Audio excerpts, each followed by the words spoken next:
बाहेर एवढा मस्त जोरदार पाऊस पडतोय, तर या पावसात काहीतरी झटपट होणारं, चमचमीत आणि झणझणीत असं झालंच पाहिजे. तर मोड आलेली मटकी, भिजवलेले वाटाणे, अख्खा मसूर स्वच्छ धुवून 4 शिट्या करून शिजवून घेतलं. मिक्सरच्या भांड्यामध्ये सुकं खोबरं, आलं, लसूण, कोथिंबीर घेऊन बारीक करून घेतलं. कढईमध्ये 2 छोट्या पळ्या तेल घातलं. त्याच्यामध्ये जिरं, बारीक चिरलेला कांदा परतून घेतला. 7-8 कढीपत्त्याची पानं, हळद, लाल तिखट, काश्मीरी लाल तिखट, गरम मसाला, धना जिरा पावडर घातली. तुम्ही हवं तर याच्यामध्ये धना जिरा पावडर सोडून मिसळ मसाला देखील वापरू शकता. या सगळ्याला चांगलं तेल सुटल्यानंतर केलेलं वाटण पण याच्यामध्ये चांगलं 2 मिनिटं परतून घ्यायचं आहे. त्याच्यानंतर जे आपण उकडून घेतलेले मोड होते ते याच्यामध्ये घालायचे आहेत.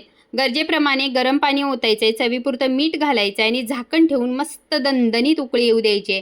बघू शकताय मस्त तर्रीदार इथे आपलं गरमागरम मिसळ तयार झालेलं आहे.